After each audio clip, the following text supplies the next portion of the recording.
Good afternoon. The first item of business this afternoon is portfolio questions, and the portfolio on this occasion is climate action, energy and transport. I invite members wishing to ask a supplementary question to press the request to speak buttons during the relevant question. I can advise the Chamber question 1 is not lodged, so I call question number 2. Stuart McMillan. Thank you, Presiding Officer. To ask the Scottish Government what discussions the Energy Secretary has had with the UK Government regarding how Scotland's energy policy and natural resources could support the establishment of new data centres in the country.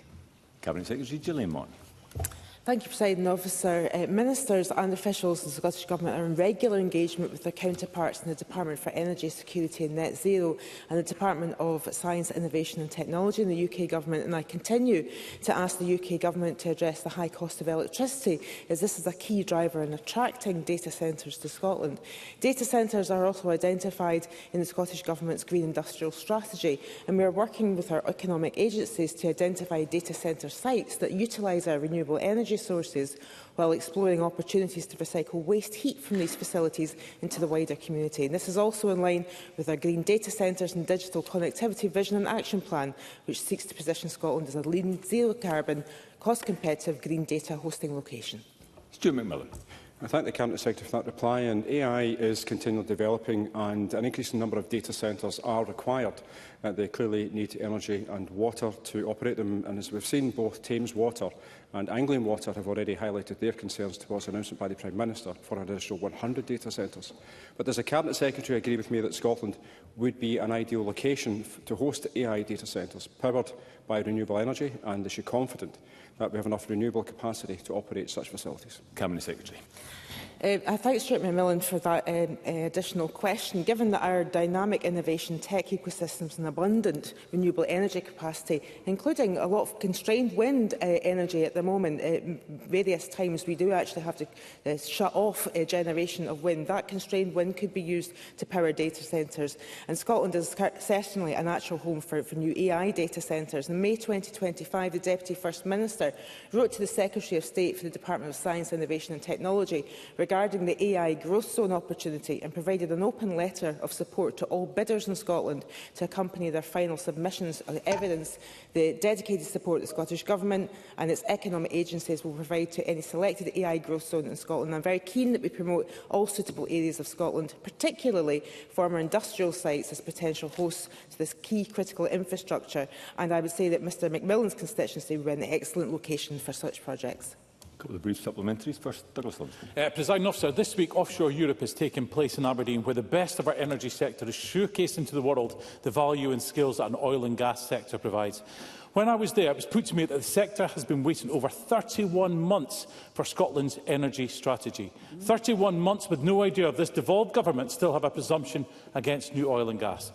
There is even a petition calling on the Scottish Government to provide the strategy. So can the Cabinet Secretary commit to releasing the strategy before the end of the year or even before the next election?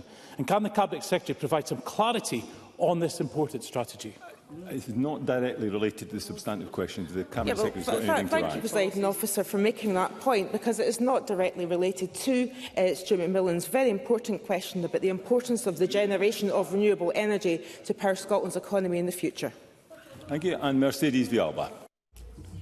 Thank you. New infrastructure, like data centres, requires land, but land ownership in Scotland continues to concentrate into the hands of anonymous corporate investors like Gresham House, who, according to research by Andy Whiteman, are now the second largest private landowner in the country. Now, it's clear that without a presumed limit on land ownership, remote corporate entities like Gresham House will continue to monopolise Scotland's natural resources, including energy. So does the Cabinet Secretary agree with me that Scotland's natural resources, which are, after all, public goods, must at the very least be used in the public interest? Cabinet Secretary. Well, again, quite a tangential subject coming into the talk of data centres. I'd say that actually the types of land that's probably more suitable to data centres are in urban environments, particularly industrial land that is perhaps not in use at all at the moment. I'll tell you what I do. I tell the Presiding Officer what I do agree is that Scotland's decisions on energy should be in Scotland's hands, and that includes Scotland's people. Just a reminder to the Chamber that supplementary questions do need to relate to the original substantive question. Question number 3, Annabel Ewing. Thank you, Presiding Officer. To ask the Scottish Government what plans it has to tackle the frequently reported overcrowding on Fife commuter trains. Secretary Fiona Hislop. I recognise that the fleet serving Fife routes is aged, which affects its reliability and has a negative impact on commuters. We are committed to replacing the fleet and to decarbonising the routes, and work on this continues to advance. In the meantime, ScotRail continues to take steps to improve fleet reliability in Fife as part of its broader strategic approach, and that includes close collaboration between ScotRail and the train leasing company to implement a comprehensive fleet improvement plan with a particular focus on enhancing the performance of diesel fleet operating in that region. We have seen over 800 additional train services in Fife in the most recent reporting period as compared to the same period last year, further to additional services introduced on the Leven route, which increased capacity. However, my officials will continue to monitor Fife services closely to ensure that further improvements are made where possible. Annabel Ewing. I thank the Cabinet Secretary for her response. She will, of course, be aware of my long-standing calls going back many, many years for the serious overcrowding on Fife commuter trains to be sorted once and for all. And whilst, of course, the scrapping of peak fares by the Scottish Government will be very popular with my constituents, what would equally be very popular, Cabinet Secretary, would, of course, be a clear plan with a clear timetable to ensure that my constituents are not packed in like sardines when travelling to and from their work. Can the Cabinet Secretary therefore today offer my constituents an assurance that this constant problem of overcrowding will finally be tackled? Secretary. Peak fares for good commuters in my colleague's constituency are making considerable savings. Those travelling between Cowdenbeath and Edinburgh Waverley are saving £7 on their return daily ticket and even more with their FlexiPass. But I do appreciate Annabel Ewing's, dare I say, dogged commitment to improving rail services for her constituents. She's right to do so. The Government shares her commitment to that goal of improvement, and as I've mentioned, plans to replace the ageing fleet and decarbonise the Fife rail routes are well underway, and I will update Parliament with further details very soon, which Annabel Ewing, I hope, will be able to then share with her constituents. And again, a couple of hopefully highly relevant supplementaries. First, Ros McCall. Thank you, Deputy Presiding Officer. Statistics from last year revealed that there were more than 500 full train cancellations at Inverkeithing Station alone, with a further 1,000 train services due to travel via Inverkeithing are more than 9 minutes late, and 615 of them were 10 to 14 minutes late. Now, I'm sure the Cabinet Secretary won't be troubled by this on her up-and-coming visit, but passengers and commuters in Fife do have a problem, and they've been suffering for too long.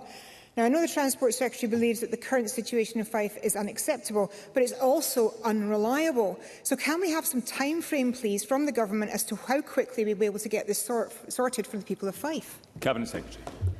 So ScotRail have been working on timetable resilience, on train crew resilience and on fleet resilience, which I referred to in my initial answer. I would remind the member that ScotRail performs better than most GB operators. In 2024-25, ScotRail cancelled just 2.2% of all trains, around half as many as the cancellations of the GB average of 4.1% as run by her party at the UK level.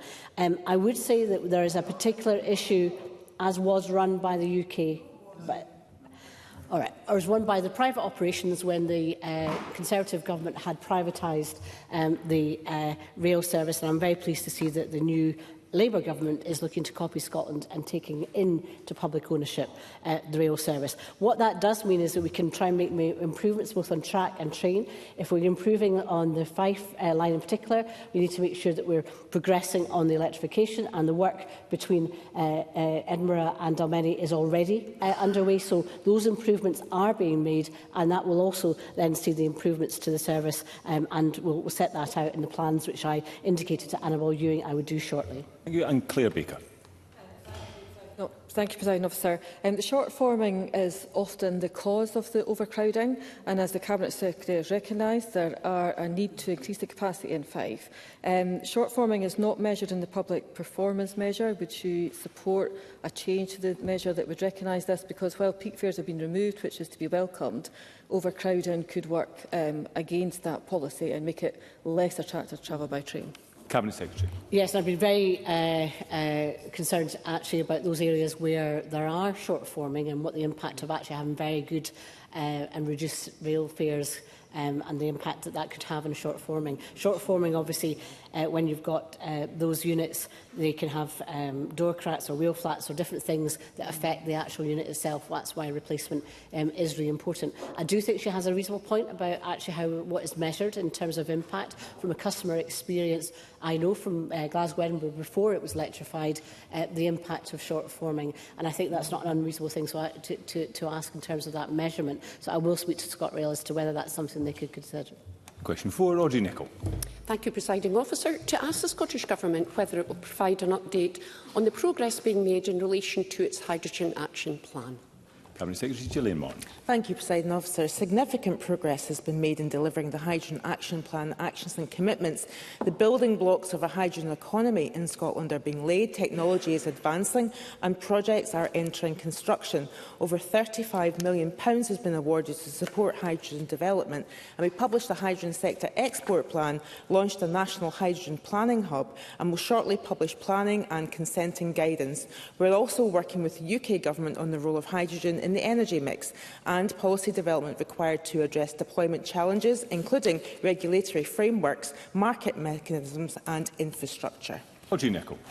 I thank the Cabinet Secretary for her response. And as the Cabinet Secretary knows, North East Scotland's Thistle Hydrogen Valley project bid for EU funding of €9 million will bring together a consortium of 29 partners led by Aberdeen City Council and aims to stimulate demand for hydrogen, thereby benefiting sectors including transport, agriculture, construction, new green industries and industrial test facilities to decarbonise. So given the significant opportunity the bid creates for the North East, what assurance can the Cabinet Secretary provide that the Hydrogen Action Plan includes tangible support mechanisms to help projects such as Thistle, which is critical to help the emergence of the hydrogen economy in the region?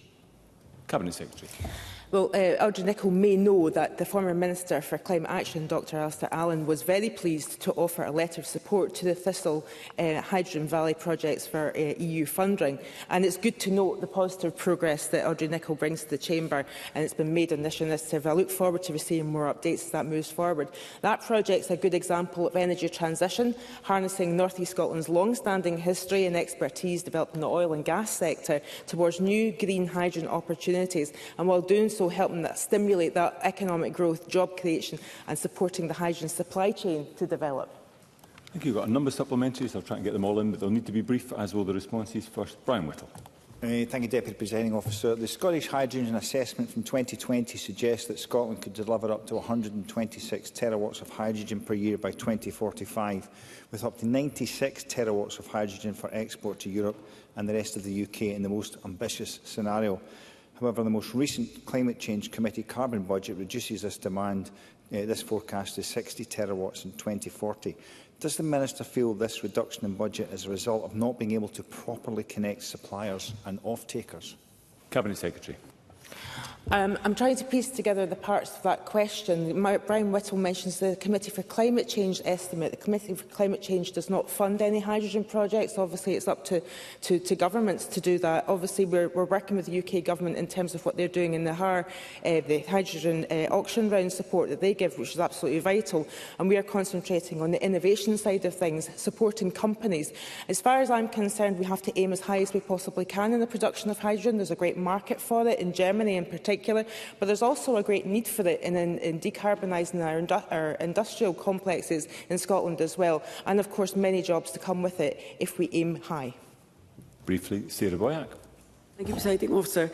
Could the Cabinet Secretary focus on the issue of creating green jobs from green hydrogen, because there's huge economic interest in it, and the issue about supply chains for HGVs, for our railways industry, and also for producing sustainable aviation fuel for future flights in airplanes? Cabinet Secretary. Well, thanks, Sarah Boyack, for that. And I can assure her that I do concentrate our efforts on green hydrogen, because that's where the market is, very much so. There might be instances in which developers may choose to do blue hydrogen initially and then actually follow on to green hydrogen over time. But certainly we know that if we are to export our hydrogen, that the European countries that look to buy hydrogen for Scotland are only interested in green hydrogen. And I think it's fair to say that that's where our efforts lie. Very briefly, Willie Rennie.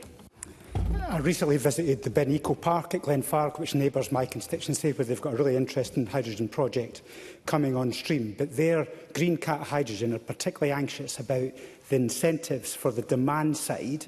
They believe that although it's in the action plan, there is a bit of a nervousness that perhaps the emphasis on that is not sufficient. So what can the Minister say to reassure Green Cat Hydrogen, but also the others who are interested in getting involved in this sector? Cabinet Secretary. Well, I would say there's actually there's a really a large potential market for green hydrogen within Scotland as well. Obviously, I mentioned about the export plan, but of course, first we've got to decarbonise our own industry as well. And there's so many opportunities for companies that have high energy use to diversify into using hydrogen as well. And I would say that we need to shout from the rooftops about companies like the one that Willie Rennie has mentioned, to signal to those that have high energy use and are looking to change out their fuel. For example, the whisky industry is very central to being one of the first movers in this area, and to signal that there is opportunity to buy hydrogen from developers like the ones that Willie Rennie mentions, and many more across Scotland, and they're only growing. Question 5, Christine Graham. Thank you very much, Deputy Presiding Officer.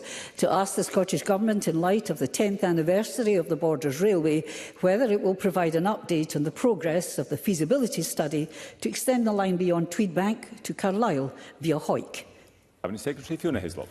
Can I first of all pay tribute to Christine Graham, MSP, for her early, continuous and passionate support for rail in the Borders over many, many years, and I look forward to joining her and others over the coming week as we celebrate the 10th anniversary of the Borders Railway.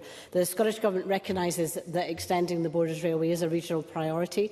We've already seen the positive social and economic impacts that reopening the railway to Tweedbank has had on the region over the last 10 years, and I'm pleased that Scottish Borders Council, who are leading the business case work on the proposed extension, have now appointed a project manager from Turner and Townsend. Officials from both UK and Scottish governments have recently met with the project manager to agree next steps, and will continue to engage and support as the work develops.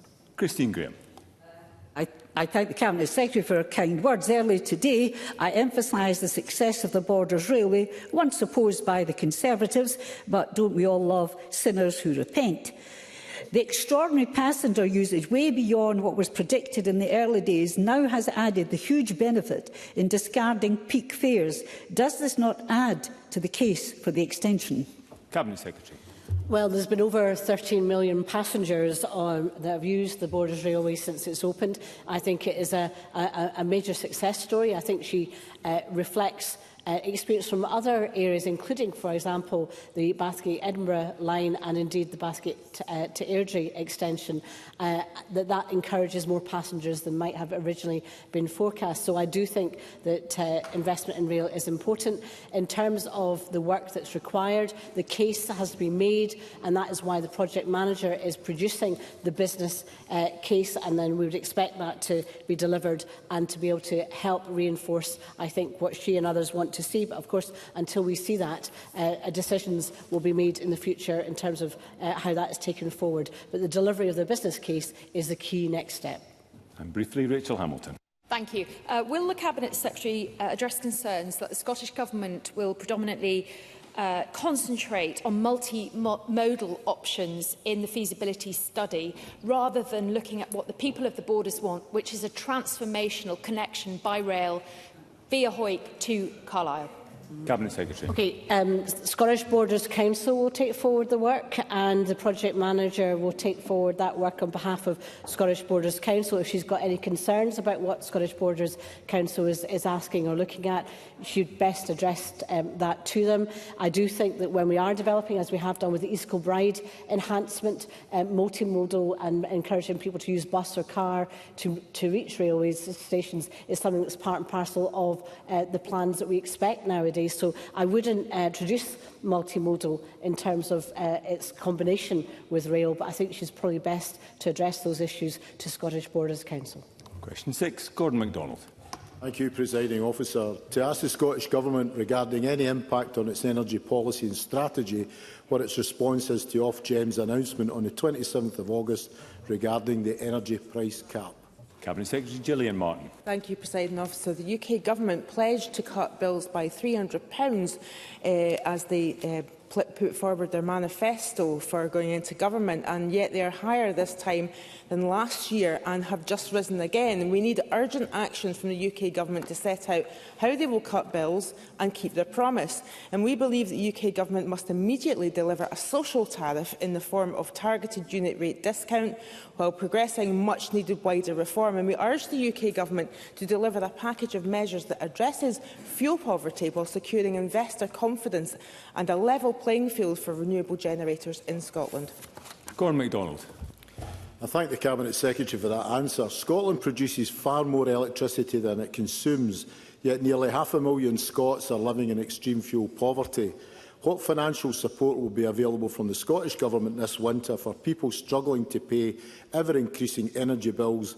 And I would thank the Cabinet Secretary for welcoming Advice Direct Scotland's call for a social energy tariff. Cabinet Secretary.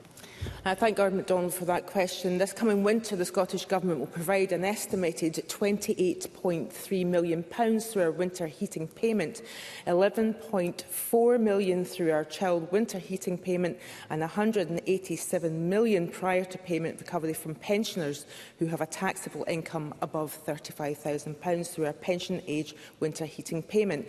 This is in addition to the Scottish Government's significant capital investment of over £150 million in the current financial year in our energy efficiency programmes, Warmer Home Scotland and area-based schemes, which are targeted at people in fuel poverty, making homes easier and cheaper to heat. And I commend the work of Advice Direct Scotland. They are members of our Consumers Working Group who have consistently, for many years now, called for a social tariff for those that they represent. Question 7, Bob Doris. To ask the Scottish Government what the impact the abolition of peak rail fares is likely to have on people living in, working in or visiting the Maryhill and Springburn constituency. Secretary Fiona Hislop. This SNP Government's initiative to remove peak fares from ScotRail services for good will have a strong positive impact on passengers not only in Bob Doris's MSP's constituency of Maryhill and Springburn, but across the country. For example, passengers travelling in peak times between Springburn and Glasgow will save around 27% on their daily return ticket, and those travelling from Maryhill saving 42% on the same journey, and there's more savings on FlexiPass. With this initiative, we're helping household incomes as people face increases in food and energy bills. We're providing more choices for people where they might want to work and encouraging more people to travel into our cities and spend money in retail and hospitality. And, of course, tackling the climate emergency by encouraging new potential passengers onto the train and to leave the car at home. Bob Doris. Cabinet Secretary, and I welcome the significant cost savings abolishing peak fares will provide my constituents, as the Cabinet Secretary has highlighted over 40% for many of those using the railway in my constituency. Does the Cabinet Secretary agree with me that this is a real opportunity to further drive up commuter numbers across the railway more generally? And as our railway patronage grows, can I highlight the importance of restoring a 30-minute service during the day on the Maryhill line Monday to Friday, which is still to recover from pre-COVID frequency? Cabinet Secretary. So we have and will continue to monitor growing passenger numbers. We recognise the importance of that role that rail travel plays. But obviously, he might appreciate that the member might appreciate that the passenger travel patterns have changed since the COVID pandemic, and they are recovering, and we're expecting further growth. We'll obviously identify what might be needed in the future. But as the service is meeting the current passenger demand, there's no immediate plans to deliver any significant changes to the timetable on the Maryhill line. But as I've said, ScotRail will continue to review that and obviously may adjust that at some point in the future. Question 8, Claire Baker. Thank you. To ask the Scottish Government, will it provide an update on work to improve safety on public transport? Cabinet Secretary Fiona Hislop. So everyone has the right to be and feel safe when using or working on our public transport network. Transport Scotland is working to make travel safer for all. ScotRail is delivering an ongoing programme of conflict management training for all frontline staff and has recently expanded its Travel Safe team. To support this, a Scottish Government working group has been established to review how police enforcement powers are applied on the railway and where these can be strengthened. The First Minister set out a programme for government commitment to remove free bus travel from any person of any age who doesn't act responsibly. Work is ongoing to develop a behaviour code for scheme users, with legislation planned to suspend access to free bus travel. Alongside this, work is ongoing with bus operators to explore the use of travel safety officers on the bus network, along with enhancing education materials for bus passengers on safety. Claire Baker. I think we all agree there is no place for antisocial or abusive behaviour on public transport, and no one should feel unsafe or threatened in their place of work when travelling. The Cabinet Secretary has recognised that the concerns raised by bus drivers last year, and the Parliament agreed that the potential to remove passes from individuals who carry out antisocial behaviour should be progressed. I welcome the indication she has given today that work is underway. I don't know if she is able to give an idea of when that work will be completed, if we can expect it by the end of this session of Parliament. Cabinet Secretary. The answer to that is yes, but I'm in the hands of Parliament and its clerks and the committee on that, so it's not something that I can give you certainty about just now, but that's our intention. Supplementary, Sue Webber. Thank you, Presiding Officer. Police Scotland figures obtained by the Scottish Conservatives over the summer have revealed that assaults and threats at bus stations have soared by 65% in a year. Police call-outs to assaults at Glasgow's Buchanan bus station rose by 85%, while calls out to Dunfermline bus station increased by 133%. Does the Cabinet Secretary believe that this is acceptable, and what action is being undertaken to ensure that hard-working commuters feel safe? Cabinet Secretary. Clearly, criminal behaviour needs to be dealt with by Police Scotland, and the responsibility for people's behaviour are for the individuals concerned. It is more, I think, more telling in an environment where you have a single bus driver, for example. You're not in the company of others. Obviously, at times of stations, the bus stations are owned by different operators. One of the things I mentioned in my original question was the travel safety officers that we're looking at, but obviously issues around Police Scotland are for Police Scotland to take forward. But I would say that in general, and I think this is a plea perhaps to the current UK Government, their cuts on British Transport Police are not helpful, particularly on the rail aspect. But I understand she's also asking the question in the area of buses, and that's an area that Police Scotland, I'm sure, will give it their attention to. And very briefly, Paul Sweeney. Thank you, Deputy Presiding Officer. I wonder if the Cabinet Secretary could update the Chamber on progress on extending concessionary travel to people seeking asylum. Cabinet Secretary. Work and funding is progressing on that, and my colleague Jim Fairley, who will be taking the lead with his responsibility for bus, will inform Parliament at the appropriate time. Thank you. That concludes portfolio questions on climate action, energy and transport. There will be a brief pause before we move on to the next item of business to allow front benches to change.